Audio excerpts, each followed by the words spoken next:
This is the podcast of the NOVA Center on Business, Human Rights and the Environment. Welcome.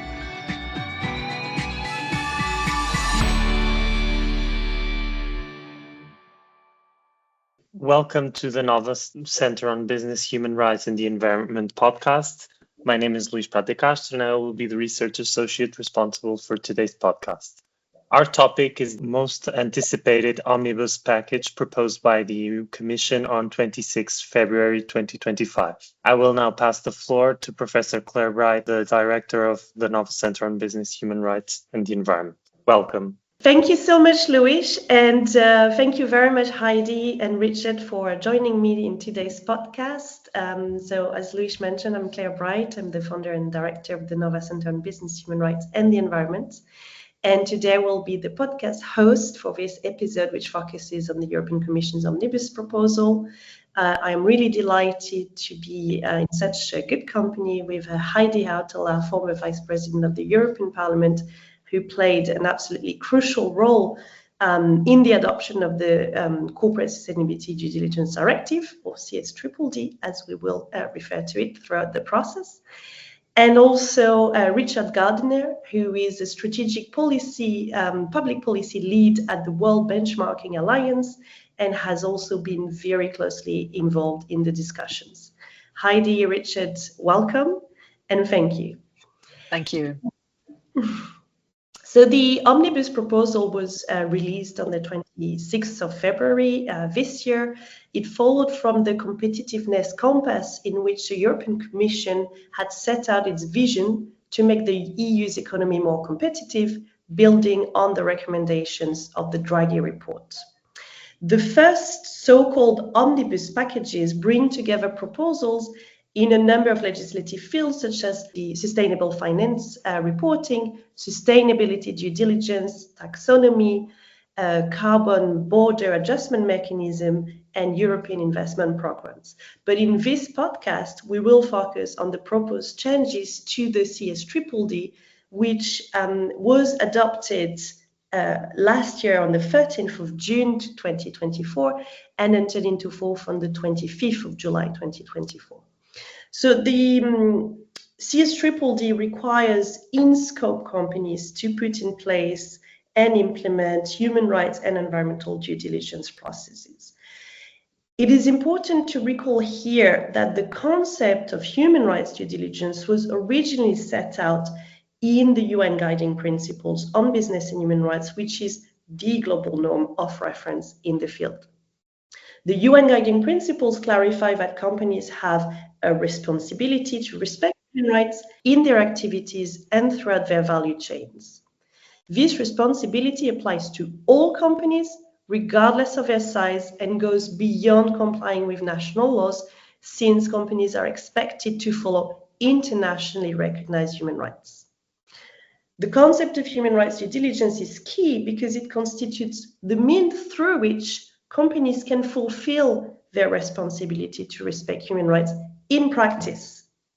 It was extended to integrate the environmental and the climate change dimensions in another important international instrument, which are the OECD Guidelines for multinational enterprises on responsible business conduct and their associated guidance, which fleshed out in practical detail the implementation of human rights and environmental due diligence for companies. Human rights and environmental due diligence has since become the cornerstone of responsible and sustainable business conduct. They have been incorporated into national laws in several countries, making them mandatory. It is the case in particular of France, Germany, and Norway. Outside of Europe, other countries such as Brazil, Canada, Colombia, Mexico, South Korea, and Thailand are also considering adopting similar laws. Studies have shown that having solid human rights and environmental due diligence processes in place are crucial for companies. It allows them to continuously identify and address human rights and environmental issues in their activities and throughout their value chains. Companies that have solid processes in place tend to be more resilient to crises as well. As such, rather than being an administrative burden for companies, as it has sometimes been presented or depicted, human rights and environmental due diligence, when adequately carried out, is actually a crucial tool for companies to protect themselves from reputational risks, to align with the growing expectations from consumers, investors, civil society, to avoid social conflicts, and to diminish the risks of liability.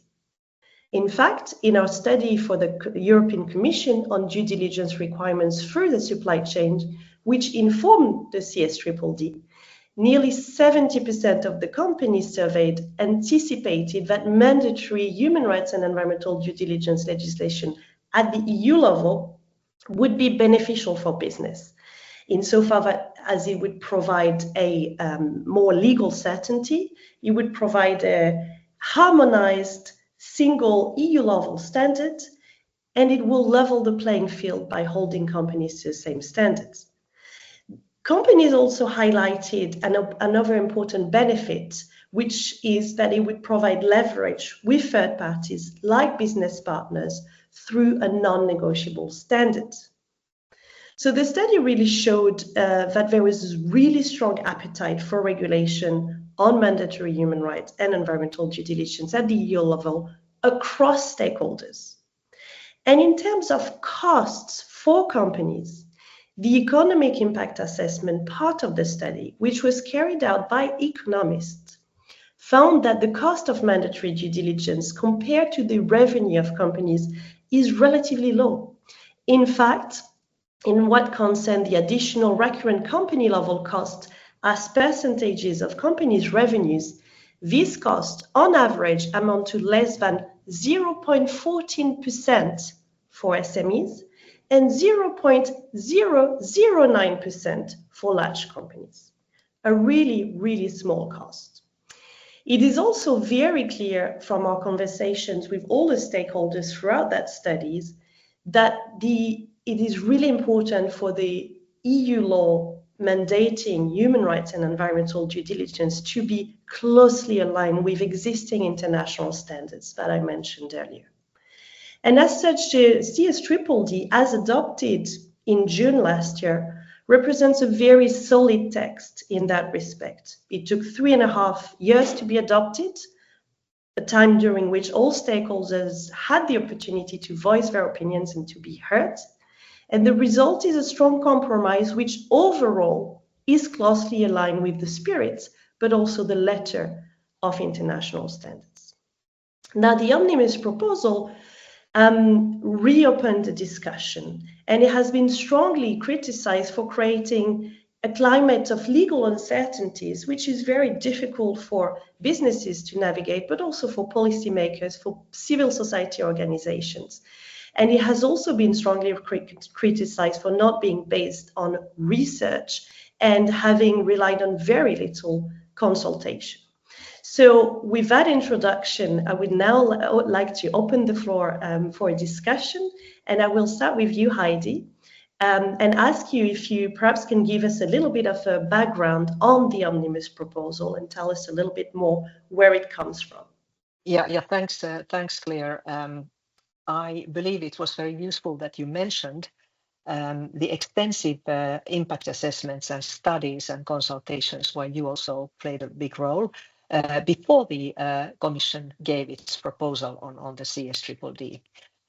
If we compare that with now, we can see that the Omnibus is a totally top-down product inspired by statements by and activity and lobbying from, let's say, the biggest industry and employers associations from Germany, France, and Italy. And there's a text analysis that shows that 70% of their demands have been incorporated into the Commission's proposal. So with almost no consultation, I would say with a small fake consultation, rather, this is really going to take us much further from the international standards that the companies, as you mentioned, know since many years, and many have already been practicing them. So the background is Mario Draghi's report, which gave a kind of a, let's say, wind under the wings of the EU Commission that has a very different approach compared with the previous term, where the Ursula von der Leyen really surprised everybody by her Green Deal, which has also the external dimension, the CSDDD and some others. So this new majority wants to see competitiveness in a very traditional way, and rather sees it as antagonistic with the green agenda and sustainability. I think there would be a lot of stuff for research to look into, because why is Mario Draghi's report on competitiveness taken as a kind of a Bible for the new EU Commission? And I'm afraid that we will see more legislative proposals apart from the Omnibus, which will start by the words, as in his report, Mario Draghi emphasized. So it's also about, for me, it's about losing my confidence in the EU decision-making procedures, which have always relied on what we call better regulation and transparency to a large extent. And now all that is challenged. So that, for me, is the background. Thank you so much, Heidi. And perhaps staying on that antagonism that you mentioned between competitiveness and sustainability, perhaps you and Richard could comment a little bit on, does corporate sustainability really goes against competitiveness? Thanks very much, Claire. I mean, there's no evidence to say that it does. And that kind of gets to the crux of the matter. So where we've gone from, to build on what Heidi was saying, was there is kind of an imperative in terms of climate boundaries, planetary boundaries, the need to address biodiversity loss, climate degradation, to raise the standard for workers around the world, that we need to give clear responsibility to companies as to what they should do. And now we've kind of moved backwards to say, well, what is the business case for this? And why should they be doing this in a world where there's geopolitical activity happening? Some would claim we're still coming out of the economic slumps from COVID, etc. And now we're trying to remake this case. But I suppose the truth is there is no explicit business case in terms of, if you are sustainable, you will be the most profitable and the biggest company in the world. And that is not the point. But I think we're taking the wrong angle by trying to do that. The angle that should be taken, and what the Draghi report very much ignores, is that, is there evidence that being sustainable actually is detrimental to your business?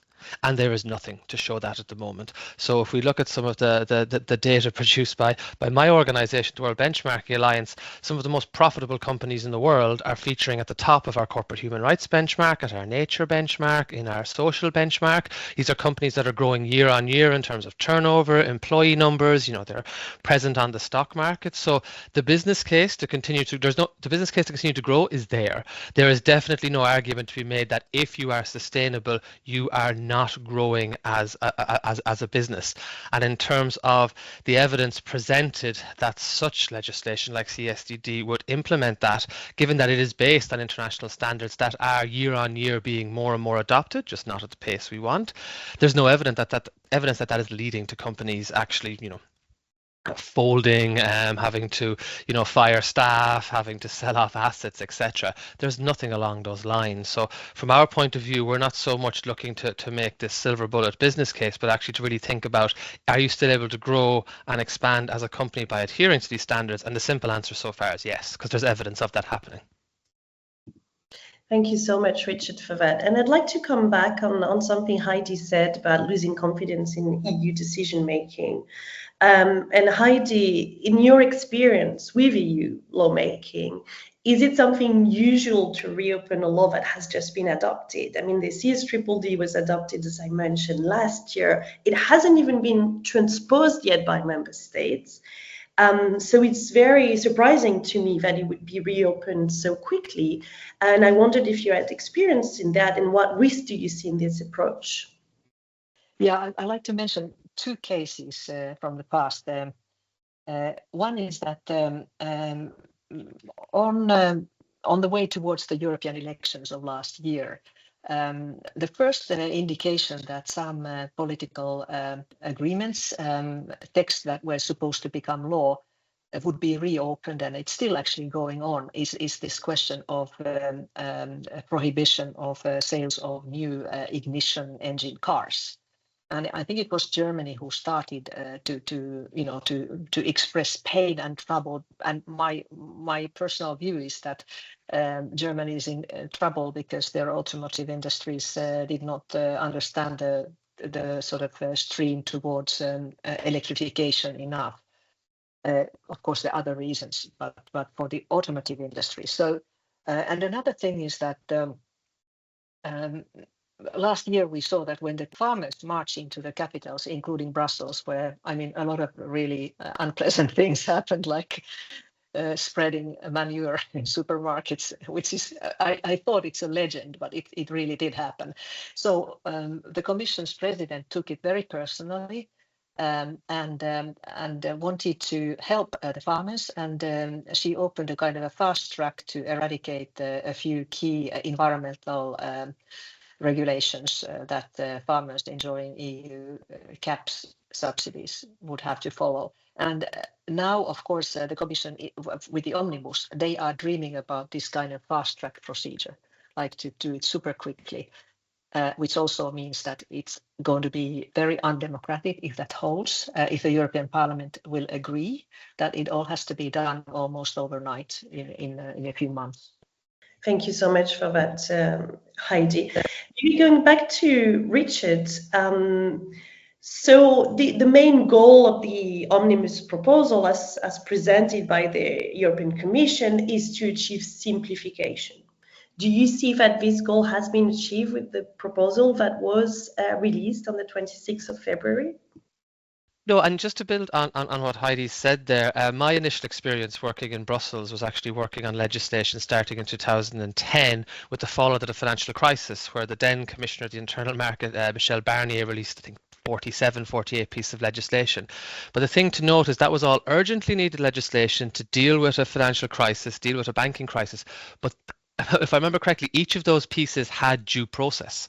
They had transparent consultations, they had public hearings. This was in a time where there was less information available now, but that was dealing with a direct crisis at the time. So really, to have the process we have now dealing with a potentially imagined crisis is really, really troubling, considering that even in times of actual crisis, they have followed their own procedures. So it's a worrying development about the future of how the Commission will respond to new political trends.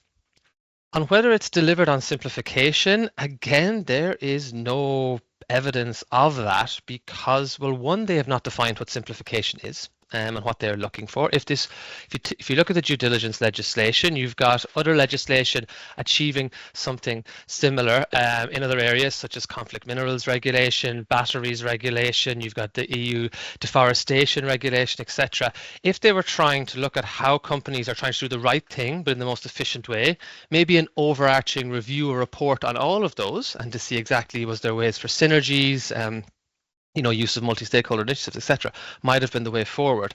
What we really see is, quite bluntly, a slash and burn to, instead of simplify, reduce what has to be done. So without going into too much detail, essentially what they've done with the CSDD is greatly reduce the level of activity that companies have to do on their due diligence, making it simpler for them. It's not simplification in terms of eradicating overflowing legislation, overlapping legislation, but actually bringing back and reducing what they have to do, which essentially we can, and we know this because we can benchmark the changes versus what's still expected in the UN guiding principles and the OECD guidance, and it is significantly less. So yeah, no evidence in terms of simplification, and also probably more worryingly, no evidence of how much they thought CSDD would cost. They have some figures have come out, but they are not very well produced, versus how much these changes will actually change that and who will really benefit. Because remember, these laws were meant to cover the biggest companies, the most resourced companies, those companies that, in many cases have invested in this work. So no, we don't really see this as a simplification. We see it more as eradication of responsibility, or at worst, just deregulation. Thank you. Heidi, did you want to add something on this? Well, there has been this idea dominating some of the political spectrum on the right side that There has to be this one in, one out, like whatever new legislation is put in place in the EU, it has to be accompanied by one going out. Now we can see that President Trump is saying 1 in, 10 out.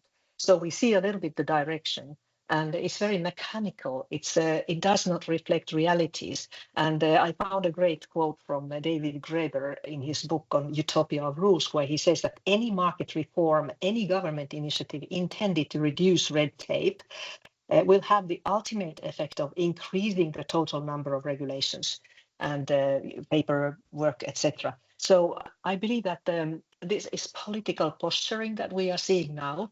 And it is a power play. It's really a power play by those who now believe that they have a majority in the EU institutions. And when I listened to the debate in the European Parliament last Monday remotely, I was a bit shocked because I heard calls to follow the Argentinian model, to take the chainsaw and, sort of, and now I saw that the Finnish Minister of Industry said in the Industry Council yesterday that we have to chop down the jungle of unnecessary, excessive sustainability reporting. So chop the jungle down, use the chainsaw. So the mood is that this is only the beginning. And that's why it's so important that let's say the constructive forces in the European Parliament notably would get together. But it all depends on what the European People's Party wants to do. If they turn to the extreme right, or if they turn to those center right, center left green groups, which were instrumental with them to put in place the CSDDD. That remains to be seen in the coming weeks. Thank you very much, Heidi. And perhaps now going into the flesh of the Omnibus proposal, and here I'll go back to Richard. What do you see as the most problematic provisions of the Omnibus proposal? Sure. There's quite a lot of detail in there, but kind of grouping a few things together to give you an overview. The changes themselves look rather minor when you put them on the text. It's changing subpara here, subpara there, etc. But our reading so far, and we're still analysing and understanding it, is trying to think about, okay, if these changes come in, what would it practically mean? So if you think about where we were with CS3D, which wasn't perfect to begin with, but for us was a good floor. You can start with a solid basis, legal base, and we could build on it. You essentially had the mandate for a company to look at where its risks were.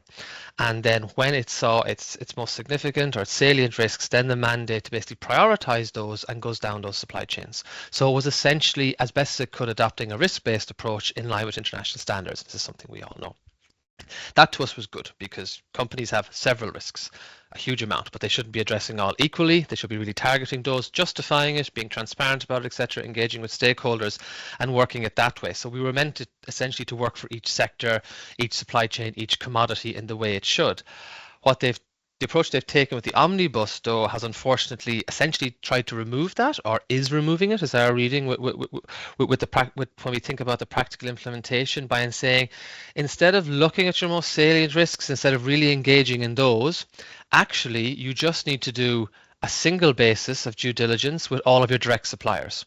So essentially you have to start writing in contracts with all of your direct suppliers that they will adhere to the CSDD obligations that you have. It's a return of what was in the original proposals around defining indirect and direct business relationships, but putting all the emphasis on direct business relationships. It's essentially taking the German supply chain model and stating that that is your primary activity. So in terms of simplification, we've actually gone to a proliferation of engagement. So instead of maybe taking a small percentage of your suppliers and going down those supply chains where the risks were, companies now have to at least have a single engagement with all of their suppliers. We're told there's hundreds of thousands for large companies, and implementing or engaging with them in terms of legal contracts, but that's only legally as far as they have to go. To understand the rest of their risks, that is no longer the obligation of the company. It's now the obligation of a third party, explicitly NGOs, CSOs, and the media. So when there's substantial information on a supply chain brought to the company's attention, they then have an obligation to do it. And I think the concerns we have about that particular model is the working premise was companies actually have the resources, and already roughly understand where their risks are to go after them in a targeted way. If they then have to wait for, or are legally allowed to wait for others to bring these risks to them, that's a huge area where they can ignore and basically not engage in. And essentially, if we match up with the current political mood of, reduced funding for NGOs, reduced funding for CSOs, and the media space, some would argue, being reduced as well, where is this information going to come from? Who's actually going to police it? So it's a real fundamental change in what was considered to be due diligence. And maybe the second thing I'll say is that if you consider that reduction in the actual activity of engaging in supply chains, they've also tampered with or watered down or changed the penalties. So actually, rather conversely, we had the basis of a harmonized, or as best harmonized as we could, civil liability regime. Each member state could still transpose it as they was, but there was minimum standards. That has been taken away. So actually, we maybe open ourselves up to 27 member states having different regimes of potential forum shopping, or nothing at all. And also the penalties, the enforcement penalties in terms of fines, have also been removed and left to member state discretion. So in that sense, it's really taken out the core of what the activity was and the stick that was meant to be used to ensure that that was in place.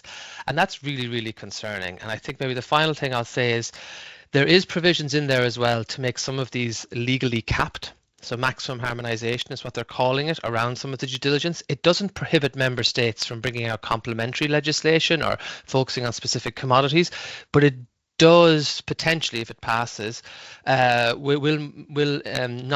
will make sure that member states, there's certain parts of due diligence or certain requirements they cannot put on companies anymore, and those requirements are core to what the UNGPs and the OECD should be implementing. So that's also really concerning how it will play out. So at the moment, as we see it, the worst case scenario is they have reduced the overall requirement to a tick box, or even what they say contractual cascading, which is more of a legal way of doing due diligence than actual engagement, which was the whole point of this legislation to begin with. Thank you very much, Richard. Heidi, did you want to add something on this? Yeah. I mean, I think I fully agree with the points that Richard has picked, the most problematic issues. But before I say something more on those, I believe that the Commission's proposal is full of contradictions. This question of harmonizations, yes, they want to let's say, oblige member states to stick to a more limited due diligence process by harmonization. But then at the same time, they create a very fragmented playing field for companies on the question of civil liability, which Richard just explained. And the worst, of course, is that this removal of the EU level measures on civil liability actually are going to endanger the right of the potential victims of companies on access to justice. And I think the minimum that needs to be sort of saved is this overriding mandatory principle, which gives the judge, if this kind of wrongdoings and failures go to court, has the right to apply the legislation of the country where the case is dealt with. But anyway, so but these contradictions are also exposed in the fact that yes, on one hand, now there is this ridiculous demand that companies have to sit and wait until an NGO or media or whatever brings them some evidence of some issues in their supply chain. And then, well, just look, then when they limit the stakeholder consultation, they remove NGOs from the list. So what is this? I mean, I would say that it's really embarrassing to see that it's amateurs that have put all this together.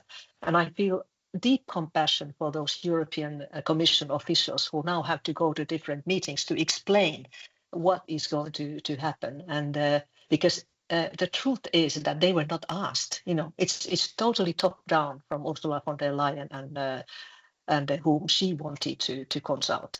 And then, of course, there is this new position in the Commission called simplification jar, and that is Valdis Dombrovskis, and he also, I believe that he has used a lot of power to get this through against the will of many experienced and relevant commissioners. And to add to Heidi's point, business themselves have been saying that they don't want a one-size-fits-all approach, because the automotive industry is not the pharma industry, is not the extractives, is not garment, etc. They wanted flexibility and ability to, if you like, work with the legislation through guidance, etc., to make it work for them. Even member states, I'm from Ireland, we don't have an automotive industry. Germany has one. How supervisors would work would be different. And so there was a logic for it not being a singular tool across all. Now they've moved from that approach, which was what many businesses were calling for trying to maximum harmonize, but then reducing massively the obligations within the text, because that's the only way you can harmonize, if you give something so simple that all sectors can agree. So really this contradiction in terms of like the whole logic of where we were in the beginning, with a directive, with sectors being able to work it out, with companies having flexibility, to now suddenly saying, no, we need legal certainty and we need to know exactly what's happening. It changes 5 years of kind of philosophical thinking, and the whole, to go back to what he was saying about the impact assessment in the beginning 5 years ago, and all of the logic of this coming from the Commission has just been thrown out the window very, very quickly. Thank you very much. And perhaps a last question to conclude this podcast, and I'd like to pose that question to both of you. So the Omnibus proposal has generated, as we mentioned earlier, a lot of uncertainties, in particular for member states who had already started to prepare for the transposition of this CSDDD. Some member states had even released a draft text already. It has also created a lot of uncertainties for companies who had already started to align to the requirements, and of course to the disadvantage of the leading company and to the advantage of the laggard, right? So maybe to conclude, I would love to have your thoughts on and your advice to policymakers or to companies on how to navigate this climate of uncertainty. The policymakers will now have to decide very soon if they want to follow the Commission's proposal to postpone the enforcement of the CSDDD with 2 years. No, sorry, 1 year, I think it is. But even, let's say, something that is creating even more difficulties for companies is the reporting directive, CSRD, which the Commission proposes to postpone by 2 years. And look, there is already the so-called second wave of companies which are supposed to report on sustainability for the financial year of 2025, which is now in 2026. And now they are all asking, what should we do? And then, I mean, it's taking a big responsibility to advise anything, because everything is such a mess right now. But I would maybe say, and this is my conclusion, that the long direction of the travel for me is that mandatory due diligence, corporate accountability is there to stay. And the companies who feel that they have a sort of a mission to combine sustainability and business, they should follow that and to keep doing what they have been doing. And there are the international standards that they can rely on in the absence of the EU Commission's badly delayed guidances. But it's great to see that worldwide there are events here and there showing that the world is on that track. It's going to be slow, it's going to be quite fragmented, but it will lead into something where the business logic by nature has to be sustainable as well. Thank you, Heidi. Richard? It is quite difficult with the uncertainty to give sort of any certain response. We've been speaking with some of the kind of more progressive and open business groups who've been asking questions, what is the non-negotiable we should still be implementing now around the CSDDD that definitely won't change? And given we're back in co-legislative democratic process, you can't say anything for 100% certain, because the instead of, while they aim for simplification, in the short term at least, what the Commission has created is regulatory uncertainty and potential chaos, because everything is now back on the table. To go back to the point about the recent debate in the European Parliament, there was no clear direction that came from that about potentially that's the avenue we try and go down and slowly but surely work on it. So it's going to take some very mature and kind of responsible people to get around the table to try and just nail down some core aspects and negotiate it. And I don't know where they're going to come from, but hopefully they will kind of arise in the next while. But I think the only thing I would say for maybe both companies and for the policymakers, I think Europe has seen itself somewhat as a leader, but like someone who's well ahead in the race. That is, I mean, it was never really the case, but it's definitely no longer the case. So I think these discussions now are not to be taken in as much as isolation, because other countries, you mentioned in the beginning of the podcast, Southeast Asia, East Asia, etc., are moving as well. So including those will be a way to give certainty around basically interoperability of these processes, which has been something, a point that has been fairly raised. You know, do you have to be compliant with CSDD completely, or can you have a similar law, say in Thailand, which basically meets the same tenets of what you're trying to achieve and can allow you to access the market or access the supply chain in the same way? So I think if we look at, if there's companies looking to input, so to go to them, they should be thinking along those lines. And then for member states, really inputting very specifically about what the needs of their market is and trying to ensure that what they have is enforceable and meaningful and suited to them. So if they hadn't reviewed it the first time, to look at it this way, because really if we don't tie up the details by the end of this year, then we start getting into, then we start questioning, is the delay enough? Then we start looking at credibility issues, really kind of focusing on what is core and what we could build on is going to be important. So if member states and companies just take that global approach where Europe will be in it, we probably stand the best chance. Thank you very much to both of you for sharing your extremely valuable insights on the Omnibus proposal. And I will now pass the floor back to Luís to close this podcast. Thank you. Thank you so much, Claire. Thank you, Heidi and Richard, for your contributions. We thank you for our listeners, and to keep up with the NOVA Center on Business, Human Rights and the Environment podcast. Thank you.